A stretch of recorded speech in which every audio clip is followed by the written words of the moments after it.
Okay, let me talk about the neural network first, and then we'll go for deep learning.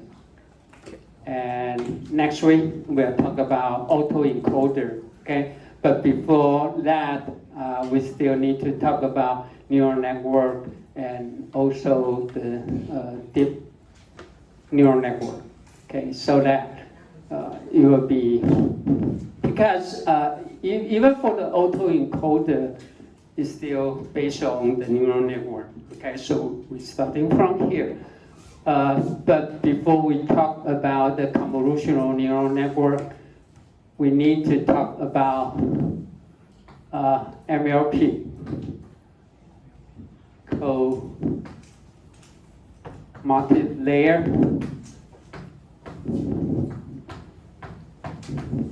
perceptron, okay? Or sometimes we might call it DNN, okay? The DNN is deep neural network, okay? That's almost starting 40 years ago, okay? Whenever we talk about neural network, we talk about MLP, okay? We talk about MLP. Especially for vector value.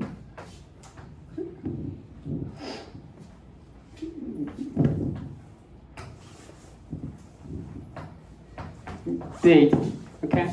We talk about the vector value data. We are not talking about time series data. We are not talking about the image, not about the video, just the vector value, which means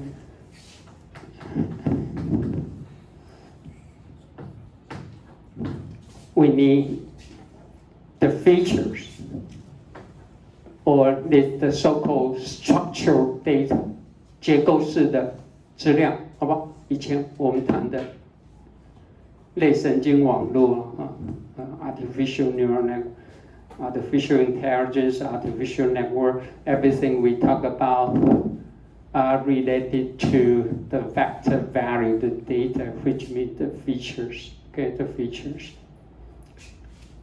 The most simple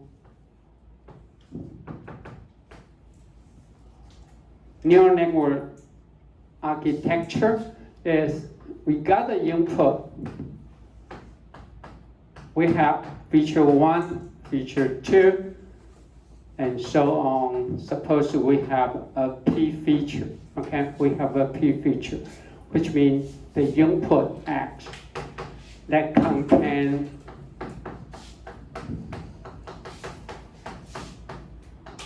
P feature, okay? All the features, they have no spatial relationship, not like image, 没有空间关系. And then they don't have any temporal relationship like time series data. Okay, there's no time sequence, no time relationship. For example, if x1 represents the height,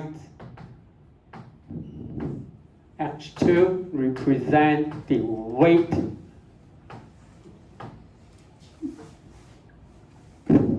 it doesn't matter for x1 to be the feature of height, x2 weight, or I put height for x1 and weight as the last feature, it doesn't matter, okay? You know what I'm saying? It doesn't matter. As long as they are consistent for each individual sample you collect. There's no spatial relationship, there's no temporal relationship. 你说这个都是特征资料，它没有顺序关系，没有顺序关系。你身高放在1，体重放2，跟身高放1，体重放最后有没有关系？没有关系。OK，the most simple architecture. Then we only have 2 layers. The original model, we only have 2 layers. The very first layer is the so-called input layer. Okay, they call input layer. And then this is the output layer.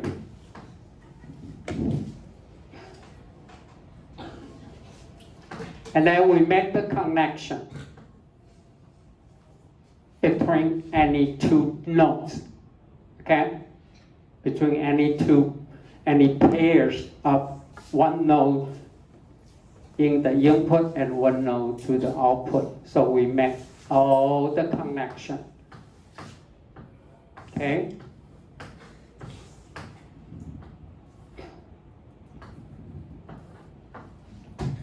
And this is a so-called fully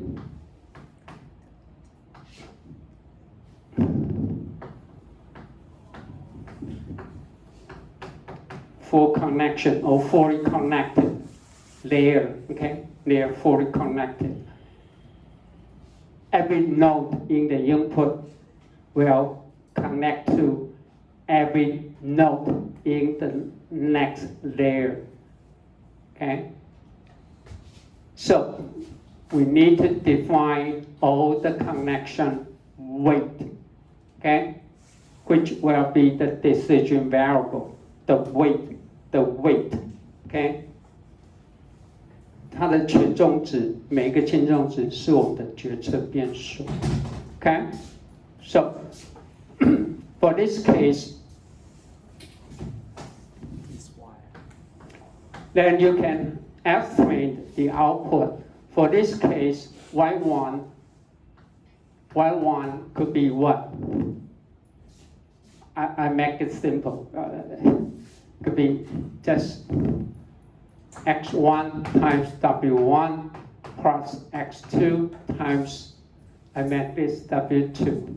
Okay, well actually I should have a 2 subscript, right? And actually I need 2 subscript ij. This ith node in the input layer connect to the jth node in the next layer.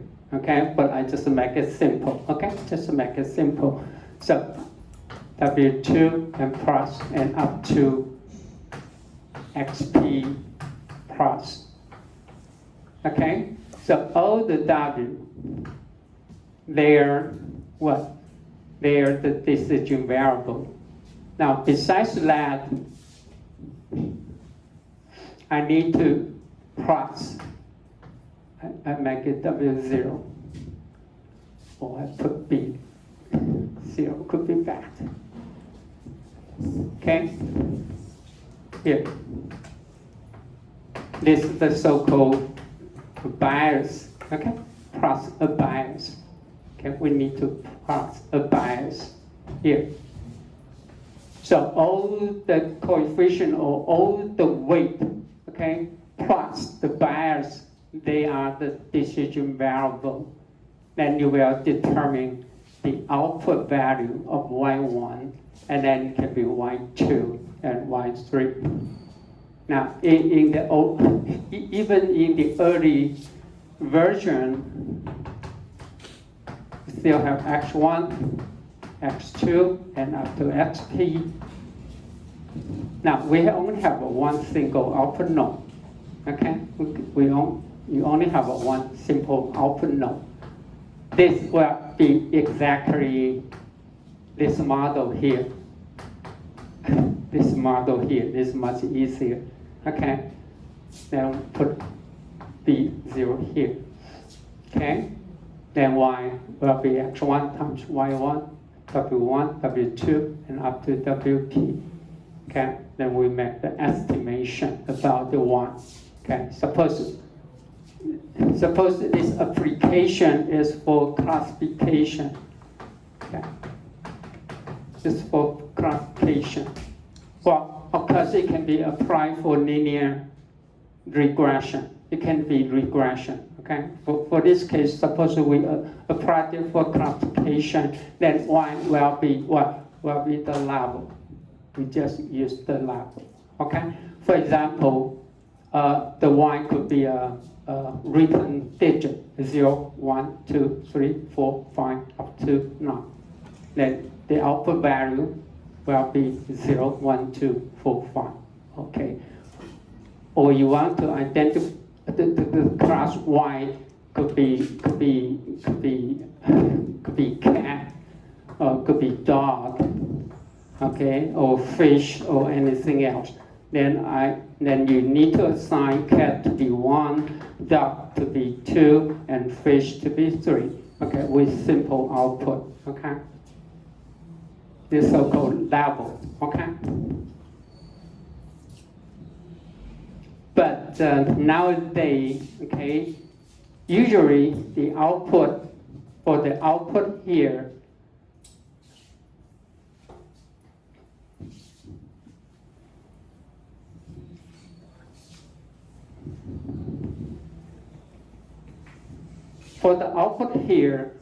what we use is so-called one-hot encoding, okay?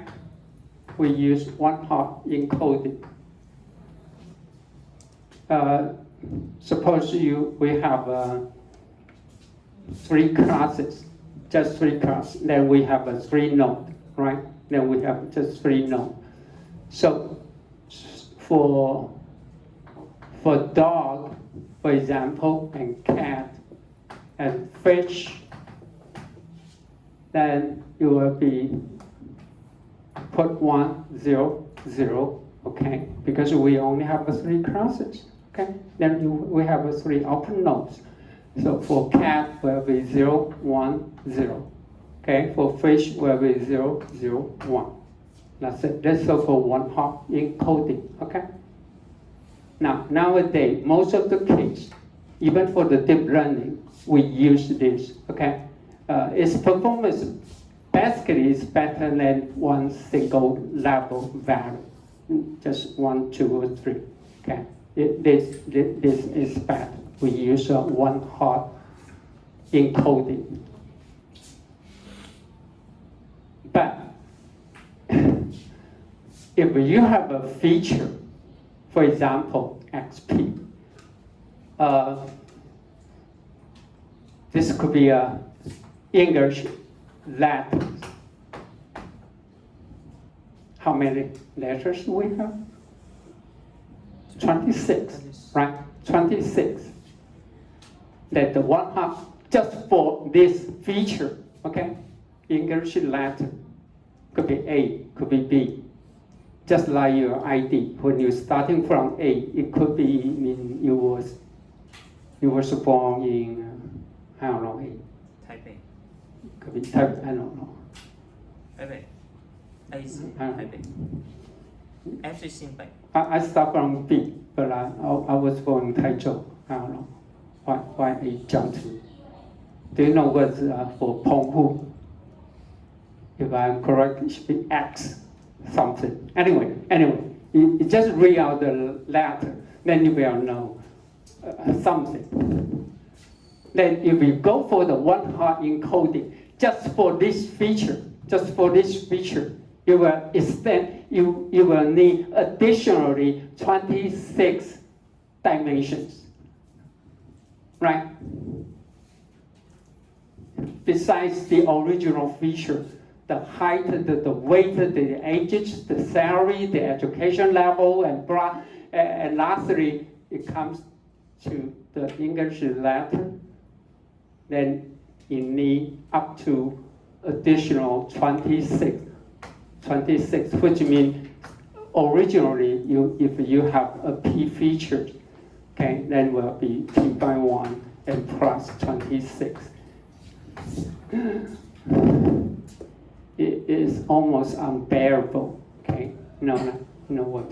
就是说你为了做one-hot encoding， 只是那个 feature， 不是多一个 feature， 是为了那个 feature 呢，你用 one hot encoding， 假如它真的有26个变化，那你的维度会增加26个。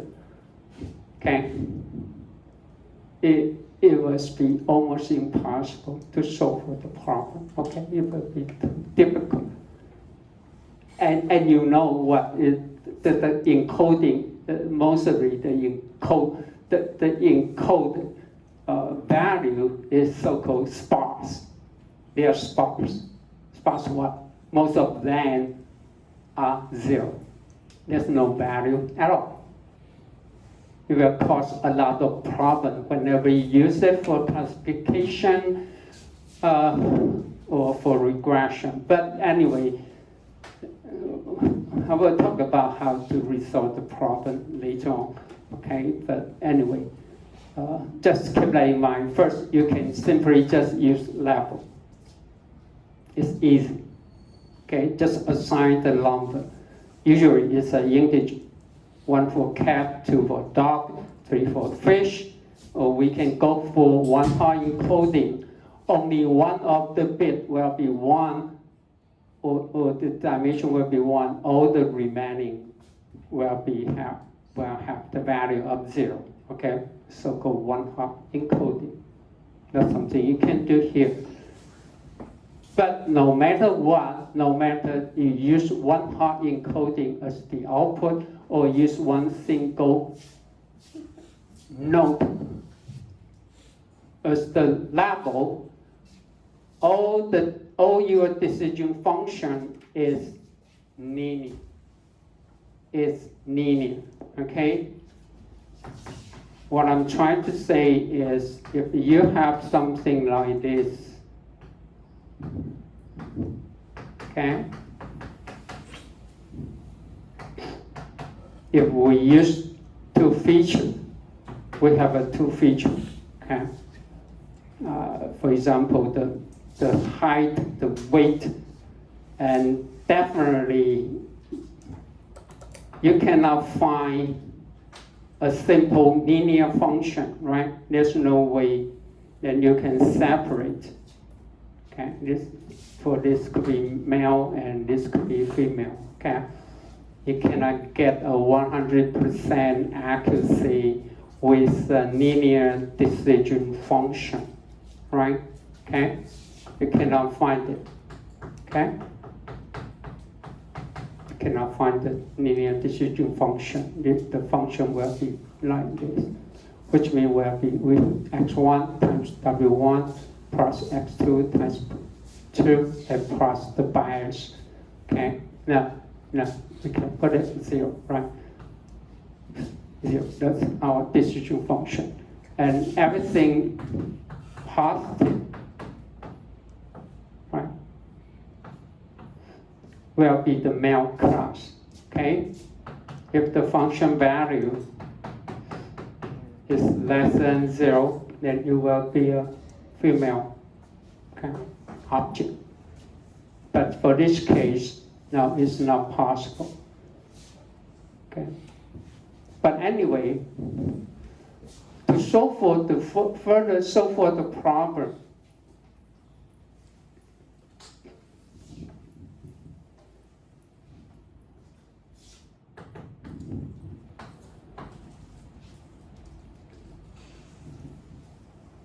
we add the so-called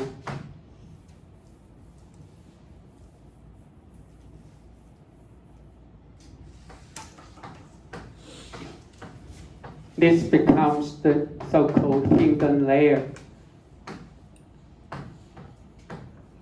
Okay, this becomes the hidden layer in Changcheng. Okay, and then this could be our outer layer. Okay, or could be another hidden layer. When you use a lot of hidden layer, then you will becomes a deep neural network. And don't ask me how many layers can be called deep. Definitely not 2 or 3. We expect more than 3, okay, or 4, 5. even for the convolutional network, before you output something, you will usually connect to 2 or 3 fully connected layers, just like MLP. At this, you need 2. Why 2? If you only use one, then you can only simulate the linear decision function. Okay? Okay? So usually we will use, it is highly recommended at least you go for 3 fully connected layers, at least 3. But I didn't say it must, okay? But definitely not one single fully connected layer, okay, unless you have some purpose. For example, you use this to extract the features, that's it, just for feature extraction. 你只是为了截取特征，你只有一个 fully connected layer 可能可以，那个只是为了去截取特征。But for classification or for regression, I will recommend it use more than 2 layers, okay, more than 2 hidden layers, then you connect to the output layer, okay, and then for this case here. Okay, so here we have B1 for first hidden layer, then we will have a B2 for the second hidden layer or for the output layer. Okay, so that's it. So take a look here. So what we do is like this. We times X. Okay, X is the weight matrix. If the size is P by 1, then what should be W? I mean, everything is about linear algebra. It's matrix operation. If the input is P by 1, it's a P by 1 vector, then it got to be something, right? The column must be P. It can only be P. It cannot be any other value. It got to be P. It must be P, otherwise you can do the multiplication of 2 matrices. And then this could be anything. Let me say the K. What I say anything is, this is a hyperparameter determined by the user that will make up the architecture of your neural network. K, if I put K here, it means you will have what? This will be the very first, okay?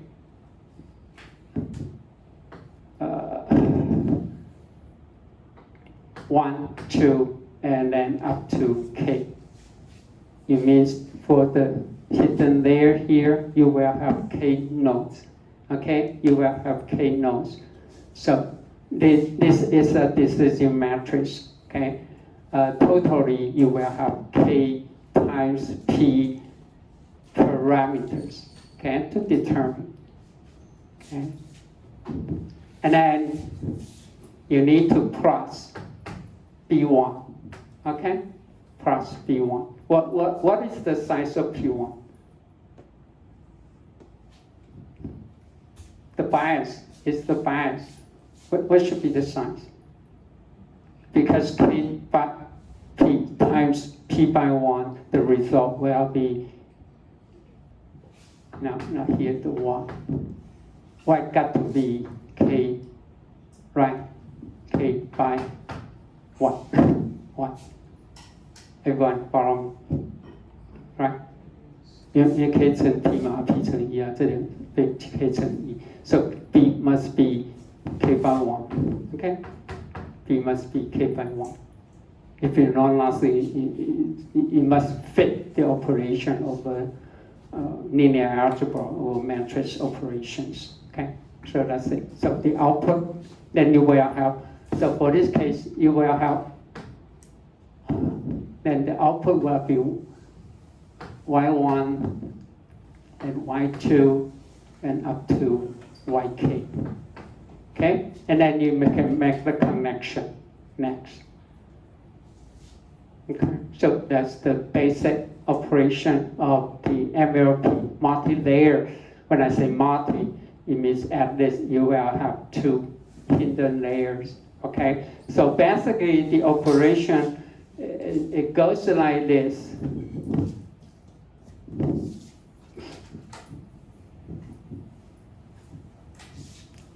So if the input data matrix is X, okay, is X, so we X times W, okay? I make it W1 for layer 1, okay? And plus B1. Then we do some, I'm thinking what could be better.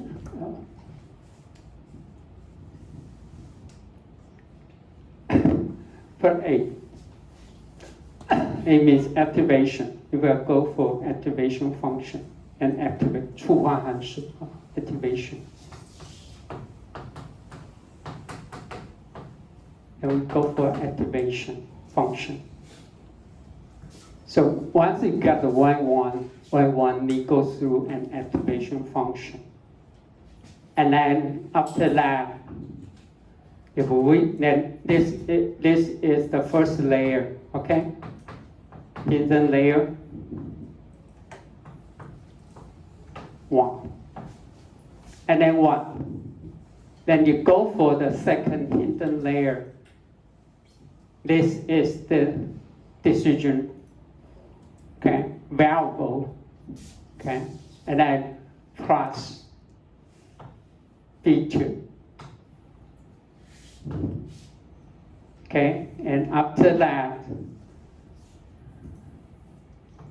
then you need to apply the activation function again. Now, if I put A1 and A2 here, means these 2 activation functions could be different. They may have a different activation function, and then so on and so forth.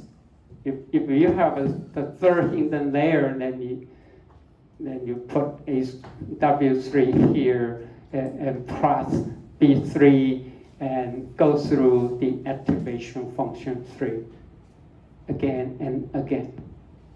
But when you take a look of each pair here for each, all the operations between 2 consecutive hidden layers, they are linear operation. That's it. 所有的两层之间的运作，通通都是线性的。Now you wonder, how can I get this nonlinear?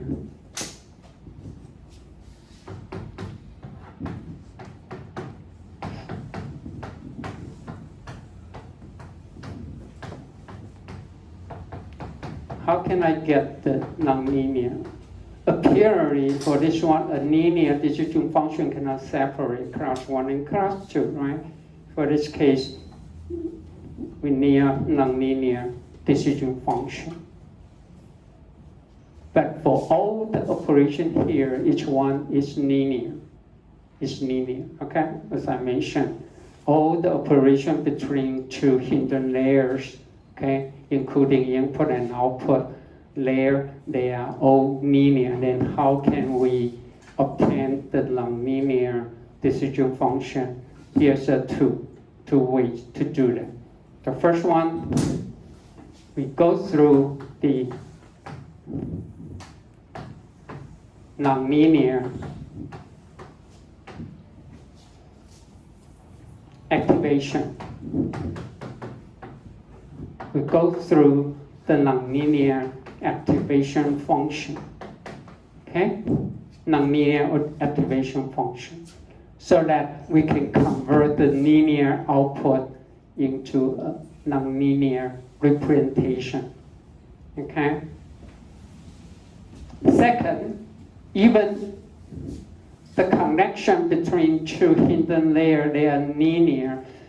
It means what? We can use hierarchical linear operation to approximate the nonlinear decision function. Everyone follow? 两层之间都是线性的，可是呢，这个是线性 ，W1 是线性 ，W2 也是线性。它 take a look here. After this, if the original input is x1, x2, if I don't change the dimension, now after that, I get y1 and y2. And then I go through the second hidden layer from what coordinate, y1, y2 coordinate. And then you might get, if I don't change the dimension, then you can convert into Z1 and Z2. And hopefully, eventually, after the hierarchical linear operation, the original linearly non-separable sample can become linearly separable. And also with the help of the nonlinear activation function. That's why we don't recommend use one single hidden layer. When you use 2 or 3, eventually we will convert the linearly non-separable data set into linearly separable in the new coordinate. Okay, and also even we don't do that, the nonlinear activation function itself can help to convert the linear decision function into nonlinear decision function. I'm too slow. I will talk about the activation function, but because I believe a lot of you already used this activation function called red rule, rectify, okay, linear unit. What is the function? It's nothing but 0 to x is the input value. It means what? If x is negative, it will output 0.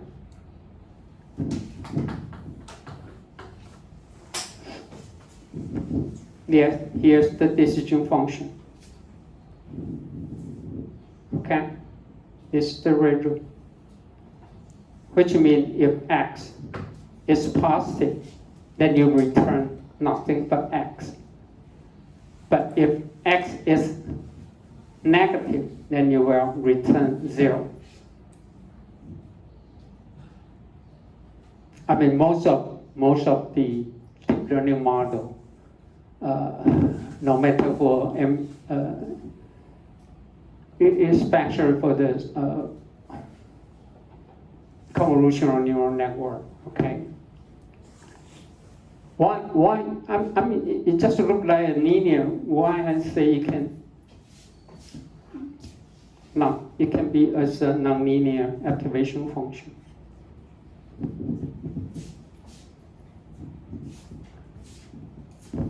It says what?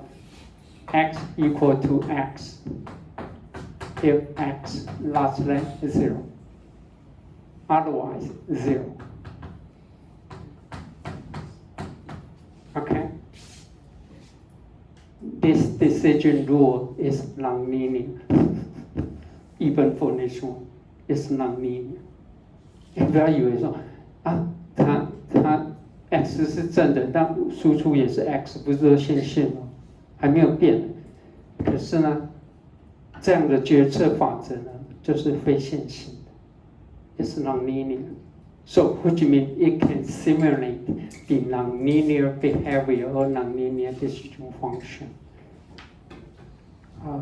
Since we're talking about this, why is so popular with the red rule?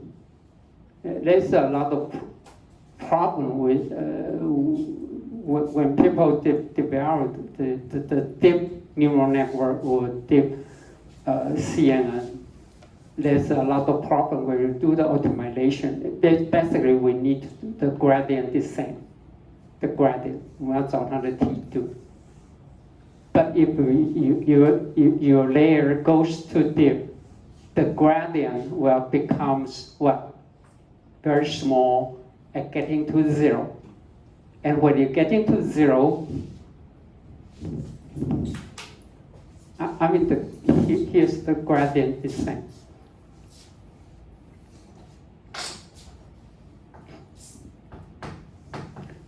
W is the weight, okay, the connection.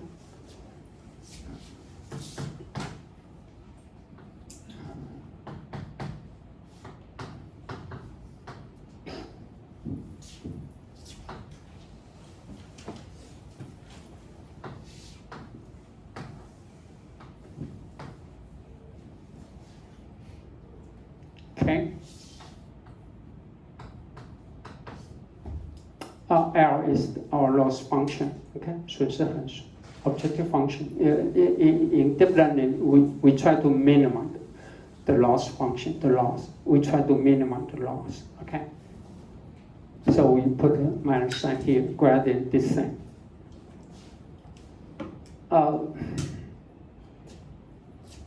When I say when the layer goes too deep, okay, and then when you take the derivative, okay, or the gradient of the loss function, this value will getting very close to zero. That's called gradient vanish. 它的梯度会消失。The gradient, when gradient equal to zero, then what? Becomes zero, then it's what? Let's add iteration t. Okay, that's the next iteration because all the optimization based on iteration algorithm. So when the gradient becomes zero, then what? Then it gets stuck. It goes nowhere, right? You cannot update, you cannot improve the decision variable. That's one of the problems in the early day when we use a very deep layers. If we're getting smaller and smaller, and when it reaches zero, there's no way it can go because it does not know where is the direction. 它没有方向，它不知道怎么走，它会被卡住。Now back to the red rule. What's the derivative of this value? 微分 x 微分等于多少？啊 What's the derivative of x? Just one, right? This one. 一嘛，一 x 的微分不是 x 的零次方吗 ？x 的零次方不是一吗 ？It becomes a constant. It uses a constant, and it works. And works pretty good most of the case. You know what I'm saying? I mean, every time you just update one, because x, okay, the derivative 不是什么微分不是吗？x 的平方微分不是和乘上 x 吗？然后再微分不就 x 吗 ？Okay.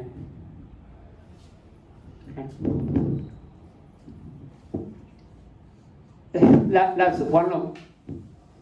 I don't have too much time to talk about the ICA, but remember it says when you use the G function, it said the G function cannot be. It must be what? Non-quadratic. It must be non-quadratic. It cannot be quadratic. Okay. So what will happen if it is quadratic? This is a quadratic function.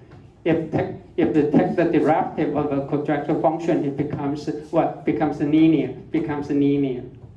Then you can approximate it or to estimate the sources, okay, from the nonlinear point of view. Okay. I mean, there's a lot of reason for that. But anyway, back to this red rule.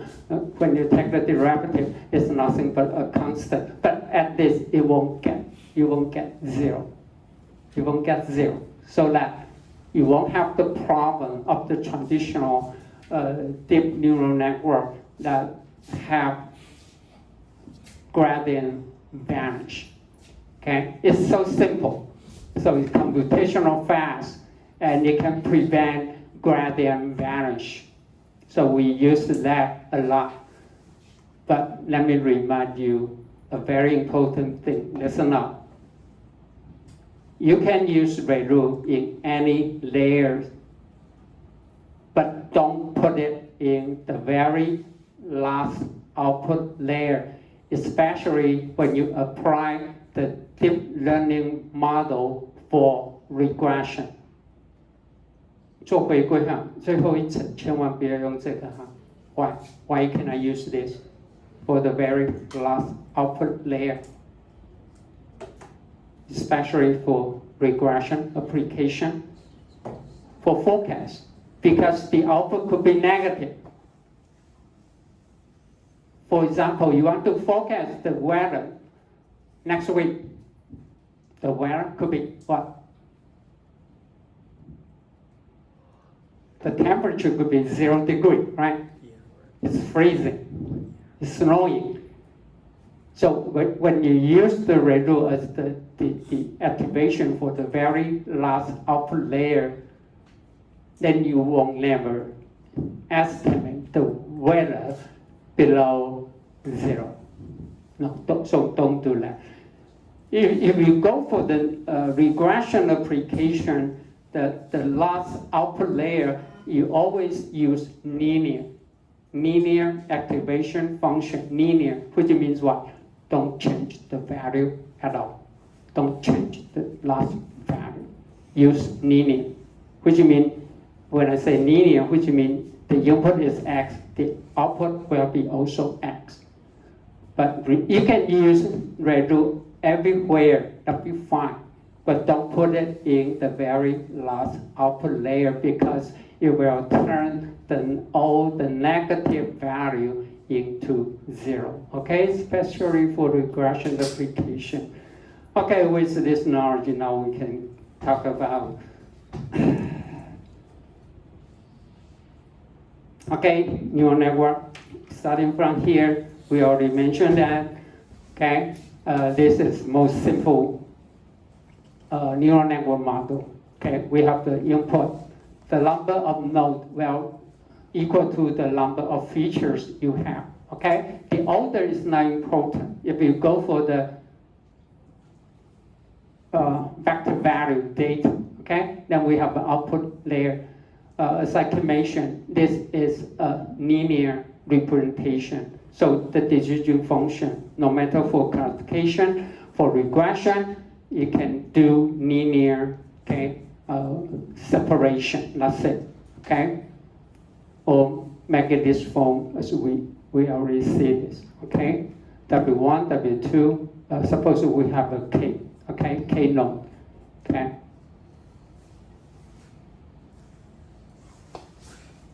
We have K features, and B is the bias, okay? B is the bias, so that's it, okay?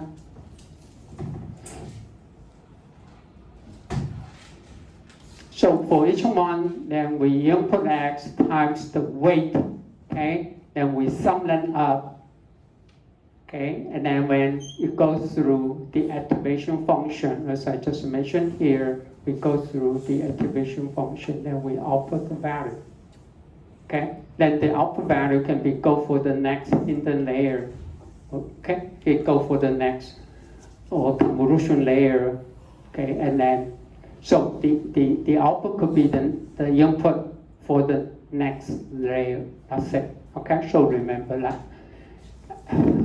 Anything here is linear. Okay, but something up to the nonlinear activation function, you can behave just like nonlinear operation. Okay, and if we will use a lot of hidden layer, then we can use hierarchical linear operation to approximate nonlinear behavior. Okay, as I just keep mentioning here.